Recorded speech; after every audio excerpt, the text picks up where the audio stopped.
शानदार आयोजन आप लोगों ने आज यहाँ मुंबई में किया। सबसे पहले तो मैं इसके लिए आपको बधाइयाँ, शुभकामनाएं देना चाहता हूँ कि बहुत मेहनत की आपने, लगातार जो है स्टेज पर आप बने रहे और एक बढ़िया प्रस्तुति जो है यहाँ पे आज शहीदों को याद करते हुए की गई। जरा कुछ बताइए, इसके आयोजकों के बारे में बताइए और कार्यक्रम की क्या कुछ रूपरेखा रही। देखिए, 23 मार्च शहीद आजम भगत सिंह, शहीद आजम सुखदेव, शहीद आजम राजगुरु के उस आज़ादी का दिन है कि उन्होंने शहादत दे के दुनिया को छोड़ दी, लेकिन संपूर्ण भारतवर्ष के लोगों को जीना सिखाया। उन्हीं की याद में पिछले 12 वर्षों से यह एक शाम शहीदों के नाम और नमन सरहद के शहीदों को, सिपाहियों को, ऐसे कई सारे के कार्यक्रम, जैसे नमन सरहद के सिपाहियों को देखिए, 2 सिपाही हमारे बीच खड़े हैं, इन्होंने अपना पूरा जीवन सरहद को संभालने में लगा दिया। तो इस करने में मेरे को एक अद्भुत आनंद आता है कि अच्छा लगता है कि आज अगर वो लोग शहीद हुए हैं, देश के लिए कुर्बान हुए हैं, जिसके कारण आज हम लोग जिंदा हैं और इस धरती पर। जय भाई, कब से आपकी जो संस्था है, कब से ये आयोजन करती है और अब तक पिछले अगर सालों पर हम नजर डालें तो कैसा इसका आयोजन रहा है? देखिए, कोरोना काल छोड़ के, कोरोना काल में भी हमने छोटा सा कार्यक्रम किया। पिछले 12 वर्षों से, जिस समय जनशक्ति फाउंडेशन का जन्म हुआ 12 वर्षों से, तब से लगातार निरंतर यह कार्यक्रम बढ़ता जा रहा है। आगे नए नए लोग जुड़ते जा रहे हैं और महादेव जी की इतनी बड़ी कृपा है कि आज तक इस कार्यक्रम में कोई बाधा नहीं आई और एक विराट कार्यक्रम सैकड़ों लोगों की उपस्थिति में यह सफल होता है।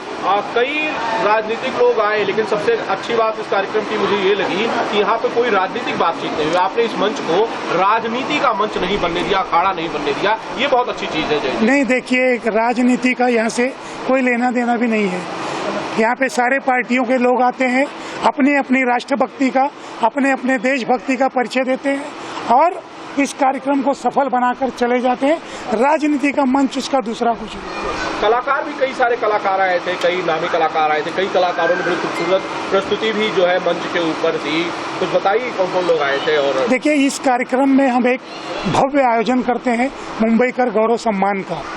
यह सम्मान हम उन बहादुर, उन ईमानदार लोगों को देते हैं जिसके देश के प्रति निष्ठा होती है। ऐसे हमारे एक रिटायर्ड एसीपी गिरीश सनावकर जी आए थे, मुंबई पुलिस के साइबर सेल के अशोक शिंदे जी थे, हमारे सचिन जी थे, हमारे कई नेता थे, हमारे आर सिंह जी थे फौजी, हमारे मोहम्मद आजम साहब थे। तो अगर अभिनेताओं में बात किया जाए तो दिग्गज कलाकार आदरणीय संजय पांडे जी थे, अभी सुर संग्राम विजेता सुगम सिंह जी थे, राजेश मिश्रा जी जिनके गानों को गाकर कई अभिनेता संसद पहुंच गए हैं, ऐसे राजेश मिश्रा जी हमारे बीच में थे। ऐसे कई कलाकार हमारे बीच में थे और उन सारे लोगों को, सोनू निगम जो हमारे प्रचारक हैं, आज उनको भी मुंबईकर गौरव सम्मान दिया गया है, राजेश मिश्रा जी को दिया गया है, संजय पांडे जी को दिया गया है, यशोभूमि के शिव नारायण तिवारी जी को दिया गया है। ऐसे कई विभूतियाँ यहाँ आज आकर गई हैं और हमको सबसे बड़ी बात है, निर्मोही अखाड़े की महामंडलेश्वर, किन्नर महामंडलेश्वर हेमांगी सखी जी हमारे बीच में थी और हमको आशीर्वाद देकर गई है।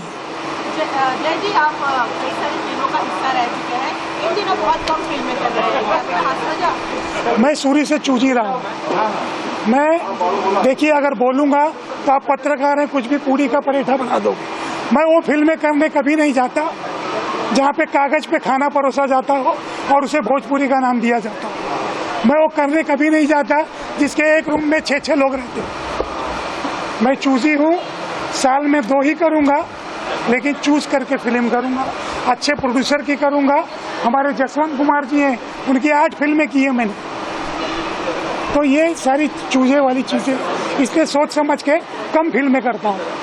मैं एक बार फिर से कार्यक्रम के विषय पे जय भाई लौटना चाहता हूँ कि आप लगातार इस कार्यक्रम को आयोजित करते आ रहे हैं। आपको आपके मंच पर कई सारे बड़े नाम, दिग्गज नाम जो है वो हमने देखे हैं पिछले 10-12 सालों के जब से आप इस आयोजन को करते आ रहे हैं। लेकिन इस बार मैं बात करूँ, कोई सुपरस्टार हमारी इंडस्ट्री से नजर नहीं आया, क्या कुछ वजह है?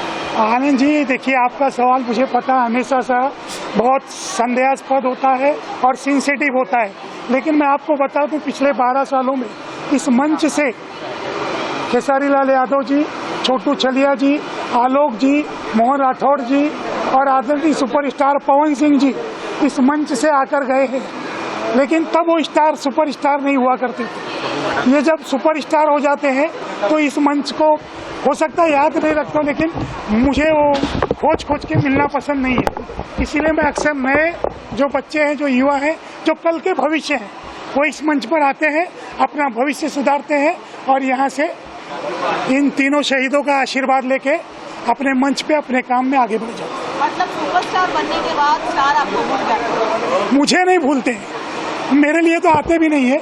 वो आते हैं देशभक्तों के लिए, वो देश को भूल जाते हैं, वो शहीद आजमों को भूल जाते हैं, जिनके कारण वो आज शूटिंग कर रहे हैं, जिनके कारण वो स्टार बन रहे हैं।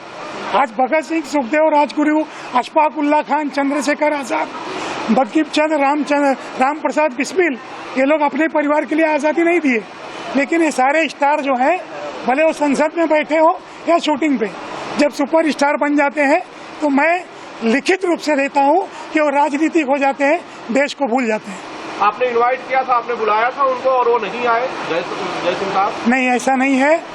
मैंने 2 बड़े सुपरस्टार हैं जो लोकसभा में भी हैं, उनको कोशिश की थी कोरोना के पहले और एक को कोरोना के बाद, लेकिन फिर उनको खोजना मतलब बहुत बड़ी समस्या हो जाती है। कहाँ मिले, फोन उठाए नहीं उठाए। सुपरस्टार लापता थोड़ी है जो उनको खोजना पड़ता है, उनके पीआरओ होते हैं, मैनेजर होते हैं, पूरा एक सिस्टम होता है उनका। आप किसी को फोन करेंगे वक्त मिल जाएगा। देखिए, जो लापता सुपरस्टार हैं उनको इस बार जनता अपने आप बता देगी। आपका चुनाव सामने है, अगर जो लापता नहीं है उसको पब्लिक फिर लाएगी, जो लापता है वो अपने कर्म खुद भुगतेगा। जय भाई, जब आप इसी इंडस्ट्री का हिस्सा होते हैं, जब आप उन्हीं के साथ काम करते हैं, बहुत सारी फिल्मों में आप उनके साथ रिशुम करते हैं, दोस्ती के सीन्स करते हैं और एक दिन आप उनके लिए बयान देते हैं कि जनता उन्हें सबक सिखाएगी, बड़ा दुख होता है कि भोजपुरी इस तरह से जो है वो बढ़ती जा रही है।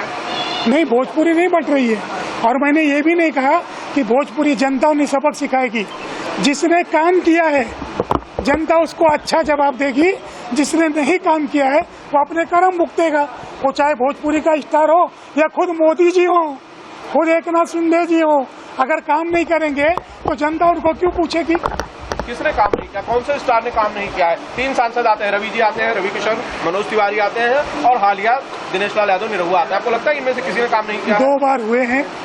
निरहुआ जी 1 बार हार के बने हैं, 1 साल वो उपचुनाव था, और रवि जी यहाँ जौनपुर से हारने के बाद पहली बार बने थे, गोरखपुर से। मनोज जी दूसरी बार बने हैं पश्चिमी दिल्ली से, 1 बार वो योगी जी महाराज के सामने हार चुके हैं। इस बार किसका कर्म आप बताइए ना। मनोज जी को दिल्ली अध्यक्ष पद से क्यों हटाया गया? मुझे क्या पता, आप ही बता दीजिए। वही तो जनता बताएगी, वही तो मैं बोल रहा हूँ कि जो इलेक्शन होने वाला है उसमें सारे लोगों की राजनीति हो जाएगी। मुझे ये तो नहीं पता है, लेकिन मुझे इतना जरूर पता है, इतना जरूर मुझे महसूस हो रहा है कि जय सिंह के मन में कोई तो चीज है इन सुपरस्टार्स से जो उन्हें अलग कर रही है और उनके मन में इस तरह के भाव ला रही है।